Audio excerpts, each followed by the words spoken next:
दोस्तों आज हम जानेंगे कीबोर्ड की सभी कीज़ के बारे में, क्या क्या खासियत है, कैसे यूज़ करते हैं। तो आइए देखते हैं।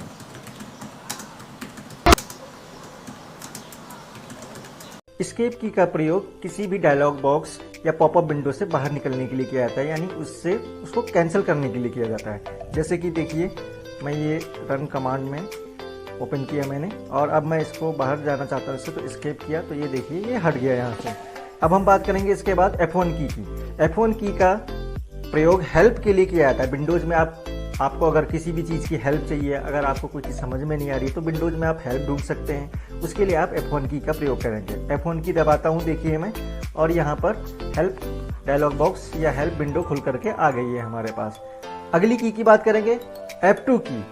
F2 की का प्रयोग फोल्डर को रीनेम करने के लिए किया जाता है। जैसे ये देखिए श्रीलंका है, इस फोल्डर पर मैंने क्लिक किया और F2 की का प्रयोग किया, तो F2 की का प्रयोग करने से यहाँ पर फोल्डर को रीनेम करने के लिए आ गया, और मैं इसका नाम मैंने इंडिया रख दिया। ये देखिए इसका नाम रीनेम हो गया। अब आगे हम बात करेंगे F3 की। F3 की का प्रयोग फाइंड करने के लिए किया जाता है, ढूंढने के लिए, किसी वर्ड को ढूंढने के लिए। जैसे मान लीजिए ये मैंने मोजिला फायरफॉक्स खोला, इसमें मैंने इंडिया टाइप कर दिया और यहाँ पर इंडिया। अब देखिए इंडिया कहाँ कहाँ लिखा है इस पेज में, तो हमें F3 की का प्रयोग करना है। F3 की मैंने प्रेस किया और यहाँ पर नीचे ये देखिए फाइंड इन पेज, ये ऑप्शन आ गया है, और यहाँ पर मैं इंडिया लिखूँगा तो ये देखिए, और एंटर मार दीजिए आप, तो देखिए यहाँ पे इंडिया आ गया।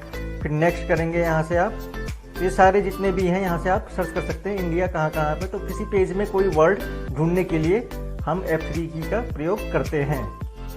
आइए अब बात करते हैं F4 की का प्रयोग। F4 की का प्रयोग कंट्रोल के साथ आल्ट के साथ किया जाता है। आल्ट और F4 का प्रयोग करके हम विंडोज को क्लोज करते हैं। इसके साथ ही कंप्यूटर को भी शट डाउन कर सकते हैं। जैसे मान लीजिए मैंने कोई नई विंडो खोली है, ये फोल्डर ओपन कर दिया मैंने, अब मुझे इसको क्लोज करना है तो मैं यहाँ से क्लोज बटन पर क्लिक करके क्लोज कर सकता हूँ, या इसके अलावा मुझे Alt F4 की का प्रयोग करके भी मैं इसको क्लोज कर सकता हूँ। Alt F4 की मैंने प्रेस किया और ये क्लोज हो गया। इसके बाद बात करते हैं F5 की। F5 की का प्रयोग रिफ्रेश के लिए किया जाता है। जैसे यहाँ पर हम डेस्कटॉप पर राइट बटन क्लिक करके रिफ्रेश करते हैं, इसी चीज़ को हम F5 की का प्रयोग करके कर सकते हैं। जैसे F5 की हमने प्रेस किया, ये देखिए रिफ्रेश हो गया। और यही चीज़ अगर हम किसी वेब ब्राउज़र में यूज़ करते हैं तो यहाँ पर अगर हम इसी पेज को रीलोड करना चाहते हैं, फिर से लोड करना चाहते हो, तो F5 की का प्रयोग करेंगे तो भी ये पेज रीलोड हो जाएगा या रिफ्रेश हो जाएगा। ये देखिए। आइए अब हम बात करते हैं F6 की के बारे में। F6 की का प्रयोग URL बॉक्स में जंप करने के लिए किया जाता है। जैसे देखिए ये मैं वेब ब्राउज़र में हूँ और मैं यहाँ पर कुछ सर्च बॉक्स में सर्च करता हूँ इंडिया, और अब मुझे अगर URL पे जाना है और वहाँ पर कोई वेबसाइट का URL टाइप करना है, तो मुझे URL बॉक्स में यहाँ पर जाने के लिए सीधे F6 की का प्रयोग कर सकते हैं हम, और सीधे हम वहाँ पर पहुँच जाएंगे। ये देखिए अब हम यहाँ पर www.india.gov.in जो भी वेबसाइट हमें ओपन करना है यहाँ से ओपन कर सकते हैं। इसके अलावा आइए हम अगली की के बारे में बात करेंगे, F7 की। F7 की का प्रयोग ग्रामर चेक करने के लिए किया जाता है। जैसे वर्ड में कोई डॉक्यूमेंट हमारा बना हुआ है, आइए देखते हैं, और इसमें हमें कोई स्पेलिंग की मिस्टेक है, तो वो स्पेलिंग मिस्टेक्स हम जो चेक करते हैं या इसकी ग्रामर को चेक करते हैं, तो F7 की का प्रयोग करके हम कर सकते हैं। तो F7 की का प्रयोग करने से ये यहाँ पर spelling and grammar dialogue box open हो गया है। इसके बाद हम बात करेंगे अब F8 की। आइए अब F8 की के बारे में जानते हैं। F8 की का प्रयोग विंडोज के बूट मेन्यू को शो करने के लिए किया जाता है। जैसे विंडोज जब हम स्टार्ट करते हैं उस समय हमें बूट मेन्यू चाहिए, क्योंकि हमें सेफ मोड में जाना होता है और भी कई ऑप्शंस चूज करने होते हैं। तो वहाँ पर हम विंडोज स्टार्टअप के समय ही, बायोस मोड में जाने से पहले ही, हम अगर F8 की का प्रयोग करते हैं तो वहाँ पर बूट मेन्यू ओपन हो जाती है। वहाँ से हम सेलेक्ट करके किसी भी बूट मेन्यू में जा सकते हैं। जैसे मैं शो कर सकता हूँ आपको, ये देखिए इस टाइप की बूट मेन्यू ओपन हो जाएगी। विंडोज स्टार्ट करने के बाद अगर हम F8 की बार बार प्रेस करते रहें तो इस टाइप की बूट मेन्यू वहाँ पर ओपन हो जाएगी। आइए अब बात करते हैं F9 की के बारे में। F9 की का प्रयोग MS आउटलुक में सेंड एंड रिसीव के लिए किया जाता है। माइक्रोसॉफ्ट आउटलुक जो मेल मैसेंजर होता है उसमें आप विंडोज मेल भेजते हैं, किसी को ईमेल भेजते हैं, तो वो सेंड और रिसीव करते हैं ईमेल्स को, तो उसको हम बटन ना क्लिक करके सीधे F9 की का प्रयोग कर सकते हैं। अब बात करेंगे F10 की। F10 की का प्रयोग मोजिला फायरफॉक्स में मेन्यू बार को हाइड और शो करने के लिए किया जाता है। देखिए मैंने यहाँ पर मोजिला फायरफॉक्स खोल लिया और यहाँ पर इसका मेन्यू बार नहीं दिखाई दे रहा है। अब मुझे मेन्यू बार चाहिए, यहाँ पर F10 की प्रेस करूंगा, जिसके बाद यहाँ पर मेन्यू बार आ जाएगा। आइए मैं F10 की प्रेस करता हूँ। अब देखिए यहाँ पर ऊपर लेफ्ट साइड में मेन्यू बार आ जाएगा। ये देखिए दोबारा F10 की प्रेस करने पर ये मेन्यू बार हट जाएगा। आइए अब इसके बाद जानते हैं F11 की के बारे में। F11 की का प्रयोग मोजिला फायरफॉक्स में फुल स्क्रीन मोड में जाने के लिए किया जाता है। अभी देखिए मैं यहाँ पर मोजिला फायरफॉक्स के अंदर F11 की प्रेस करूंगा तो ये सब टाइटल बार वगैरह यहाँ पर सब हट जाएगा और ये पूरी स्क्रीन आपको फुल स्क्रीन मोड पर दिखाई देगी। ये देखिए फुल स्क्रीन मोड इसलिए फायदेमंद रहता है ताकि आप अपने पूरे टेक्स्ट को फुल स्क्रीन पर आसानी से पढ़ सकें। आइए अब हम बात करेंगे F12 की के बारे में। F12 की का प्रयोग सेव एज के लिए किया जाता है। जैसे हम डॉक्यूमेंट्स में जाएंगे, वर्ड डॉक्यूमेंट मैंने खोल लिया यहाँ पर, अब मुझे सेव एज का प्रयोग करना है। इसी फाइल को दोबारा किसी दूसरे नाम से या किसी दूसरे लोकेशन पे सेव करने के लिए हम सेव एज का प्रयोग करते हैं, तो उसके लिए हमें F12 की प्रेस करनी पड़ेगी। F12 की प्रेस करने पर यहाँ पर सेव एज डायलॉग बॉक्स आ गया। यहाँ पर हम नाम डाल करके सेव एज सेव कर सकते हैं इसको दोबारा। आइए अब बात करते हैं टैब की के बारे में। टैब की का प्रयोग जैसा कि आप जानते हैं वर्ड में मोस्टली किया जाता है एक 5 कैरेक्टर्स को 5 स्पेस को छोड़ने के लिए। जैसे मैं देख लेते हैं यहाँ पर एक नई फाइल बनाता हूँ। ये मैंने न्यू फाइल बना लिया और यहाँ पर देखिए जब आप स्पेस बार से टैब छोड़ते हैं यहाँ पर तो 1 2 3 4 5 ये थोड़ा थोड़ा स्पेस बहुत ही कम टैब जगह छोड़ता है। इसी टैब को अगर आप 5 स्पेस एक साथ छोड़ना चाहते हो तो टैब की का प्रयोग करेंगे। ये देखिए टैब की का प्रयोग कर रहे हैं और ये आसानी से यहाँ पर स्पेस जो है जल्दी जल्दी कवर हो रहे हैं। इसके अलावा आप मैन्युअली अपना टैब खुद सेट कर सकते हैं। यहाँ पर हम गए, यहाँ पर ये देखिए रूलर दिख रहा है आपको ऊपर। यहाँ पर अगर हमने यहाँ पर क्लिक कर दिया तो ये देखिए L बन के आ गया छोटा सा, ये लेफ्ट टैब है। यहाँ पर अगर हम शुरू से अगर हम माउस को यहाँ पर कर्सर है हमारा और अगर हम टैब को क्लिक करेंगे तो ये यहाँ पर जाएगा सीधे। ये देखिए सीधे यहाँ पर, तो इतनी दूरी को हम कवर कर सकते हैं। टैब की का प्रयोग एक ऑप्शन से दूसरे ऑप्शन में जाने के लिए किया जाता है। जैसे देखिए मैं यहाँ पर एक dialogue box print dialogue box open कर दिया मैंने। अब यहाँ पर आपको ऑल करंट पेजेस ये सब चीजें दिख रही हैं। इससे एक से दूसरे पर जाने के लिए भी आप टैब की का प्रयोग कर सकते हैं। ये देखिए ये यहाँ पर आ गया डॉक्यूमेंट्स में। अब फिर से टैब दबाऊंगा तो ये अगले में आ गया, फिर से टैब दबाने पर यहाँ आ जाएगा। ये देखिए तो टैब की का प्रयोग एक ऑप्शन से दूसरे ऑप्शन पर जंप करने के लिए भी किया जाता है। इसके बाद आइए अब हम जानेंगे कैप्स लॉक की के बारे में। जैसा कि आप जानते हैं कैप्स लॉक की नाम से ही पता चलता है, इससे आप अपने कैरेक्टर्स को लॉक कर सकते हैं, यानी कि केवल कैपिटल लेटर्स को ही बनाया जा सकता है। जैसे यहाँ पर हम टाइप करेंगे और हमें केवल कैपिटल लेटर में ही टाइप करना है, तो हमने कैप्स लॉक की ऑन कर दिया और उसके बाद अब हम कुछ भी टाइप करेंगे तो यहाँ पर ये कैपिटल लेटर में ही आएगा। ओके, तो ये रहा हमारा कैप्स लॉक की। इसके बाद आइए जानते हैं शिफ्ट की के बारे में। जैसा आप जानते हैं शिफ्ट की का प्रयोग कीबोर्ड में जितने भी कैरेक्टर्स ऊपर की तरफ दिए गए हैं, जैसे कि आपको 1 2 3 4 5 6 ये नंबर की हैं, इसमें ऊपर की तरफ स्पेशल सिंबल्स बने हुए हैं, @ $, परसेंटाइल, ये सब सिंबल्स जो हैं बनाने होते हैं, तो आपको इनको शिफ्ट की के साथ प्रयोग करना पड़ेगा। तो जितने भी कीबोर्ड में अगर किसी की में 2 कैरेक्टर्स बने हुए हैं, प्रिंट हैं, और उसमें ऊपर का कैरेक्टर जब आपको प्रिंट करना होगा तो आपको शिफ्ट की के साथ उस की का प्रयोग करना पड़ेगा। इसके अलावा शिफ्ट की का प्रयोग स्टिकी कीज में भी किया जाता है। अगर आपको स्टिकी की नहीं मालूम है, स्टिकी की क्या होती है और उनका कैसे यूज किया जाता है, तो मेरी दूसरी वीडियो में ये ऊपर लिंक दिया गया है, आई बटन पर जाकर के यहाँ पर आप क्लिक करके देख सकते हैं। इसके अलावा आइए अब हम बात करेंगे कंट्रोल कीज के बारे में। कंट्रोल की का प्रयोग भी कॉम्बिनेशन में ही किया जाता है। ये इसके मल्टीपल यूज हैं, जैसे कंट्रोल O, कंट्रोल N। आइए वर्ड में देखते हैं हम। कंट्रोल O का प्रयोग करने से नया फाइल ओपन किया जा सकता है, कंट्रोल N का प्रयोग करने से नई फाइल ओपन की जा सकती है, और कंट्रोल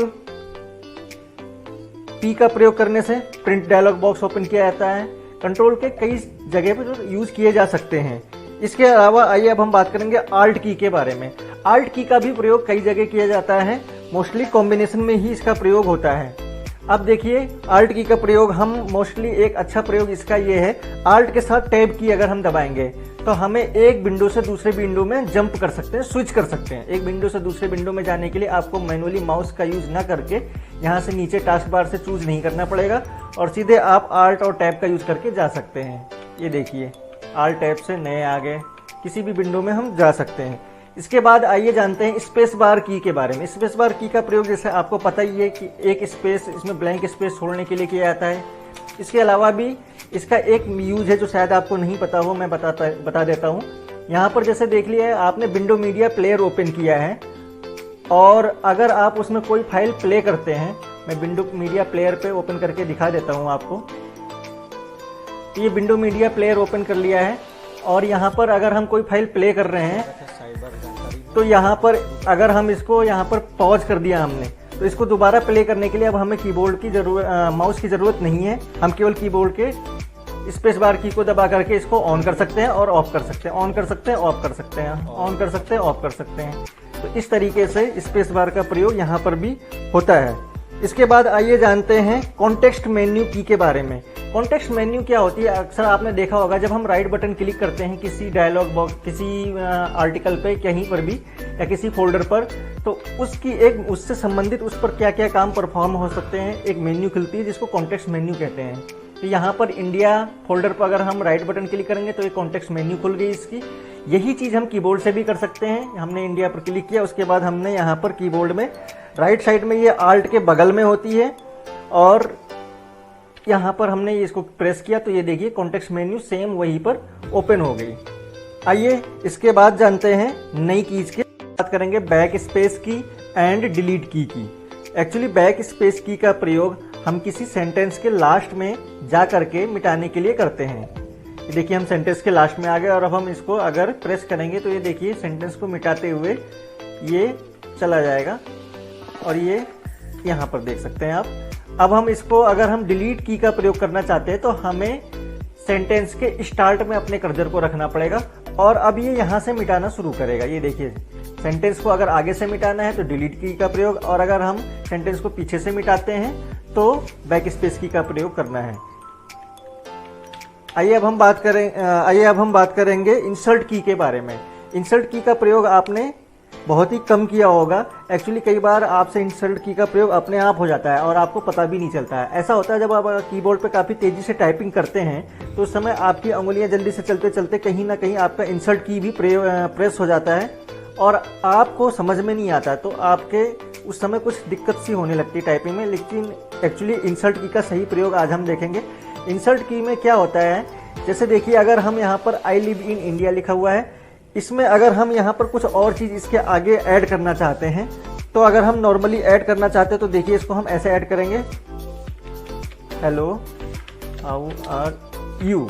ये देखिए हमने इसको ऐड कर दिया और ये आई लिव इन इंडिया जो लिखा था ये आगे की तरफ को चला गया। इसने इसके लिए स्पेस बना दिया तो वो भी लिखा रहेगा और ये भी ऐड हो जाएगा। लेकिन तब क्या होगा अगर आप जो आगे की चीज़ें लिखी हुई हैं उसको मिटाना चाहते हैं, यानी ओवर राइटिंग करना चाहते हैं और साथ ही साथ नई चीज़ों को टाइप करना चाहते हैं, तब हमें इंसर्ट की का प्रयोग करना होता है। तब हमारे लिए इंसर्ट की काम आती है।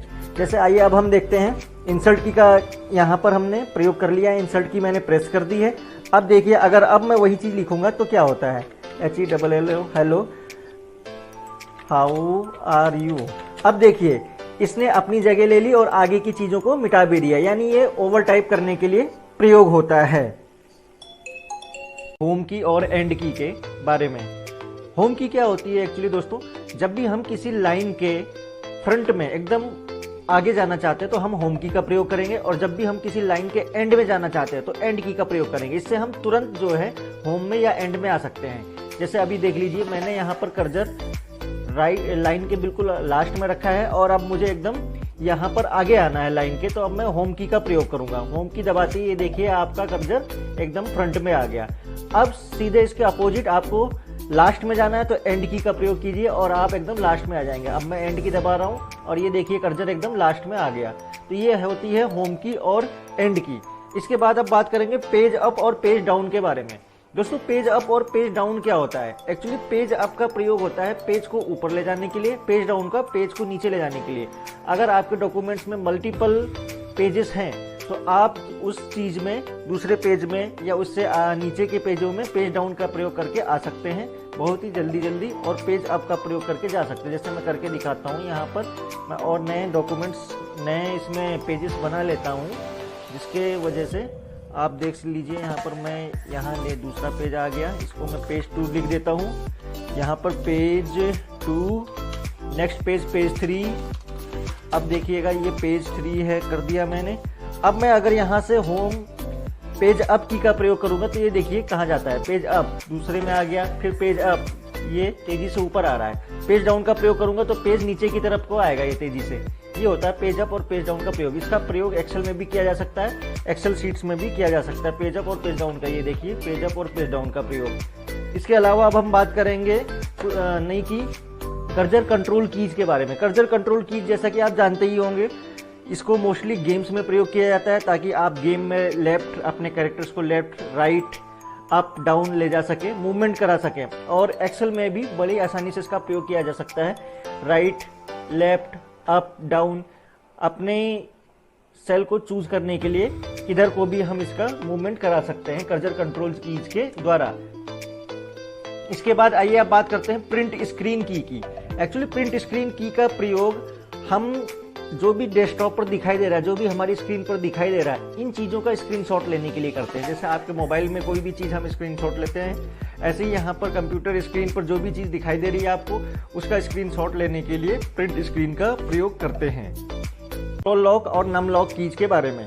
स्क्रॉल लॉक क्या होता है? जैसे देखिए हम जब कर्सर कंट्रोल कीज का प्रयोग करते हैं तो ये हम ऊपर और नीचे आसानी से जा सकते हैं, इसमें किसी भी सेल में लेफ्ट राइट भी जा सकते हैं, तो ये आसानी होती है। यहाँ पर इसको लॉक नहीं किया गया है। लेकिन अगर मैं यहाँ पर स्क्रॉल लॉक की प्रेस कर देता हूँ तो उसके बाद अगर मैं इन कर्सर कंट्रोल कीज का प्रयोग करूंगा तो ये देखिए सेल ऊपर नीचे हम इसमें नहीं जा सकते, ये पूरा पेज ऊपर नीचे होगा। ये देखिए तो ये स्क्रोलिंग यहाँ पर लॉक हो गई है। अब अगली बात करते हैं नम लॉक की। नम लॉक में क्या होता है, आप राइट साइड में देख सकते हैं जो नंबर पैड होता है, जिसको मोस्टली हम बैंकिंग कार्य के लिए या फिर नंबर एंट्री के लिए यूज करते हैं। तो उसको अगर आपको लॉक करना है, यानी कि आप वहां पर गलती से आपका हाथ प्रेस भी हो जाए तो कोई भी कैरेक्टर ना बने, तो उसके लिए आप नम लॉक ऑन कर सकते हैं। अभी देखिए मैं टाइप कर रहा हूँ तो ये यहाँ पर कुछ भी टाइप हो जा रहा है, नंबर्स जो भी टाइप करें। लेकिन अगर मैं नम लॉक ऑन कर देता हूँ तो इसके बाद यहाँ पर कुछ भी ये देखिए टाइप नहीं होगा लिखने के बाद भी। तो ये नम लॉक ऑन और ऑफ इस तरीके से किया जा सकता है। इसके बाद अब हम बात करेंगे पॉज और ब्रेक की के बारे में। एक्चुअली कीबोर्ड में पॉज और ब्रेक की राइट साइड में मोस्टली नम लॉक के ऊपर दी हुई होती है। इसका अब ज़्यादा प्रयोग नहीं रहा है। शुरुआत में इनका प्रयोग पुराने गेम्स में किया जाता था स्क्रीन को पॉज करने के लिए, या आजकल भी कभी कभी डॉस में जब आप काम करते हैं तो डॉस में इसमें स्क्रीन को पॉज करने के लिए किया जाता है इसका काम। Thank you.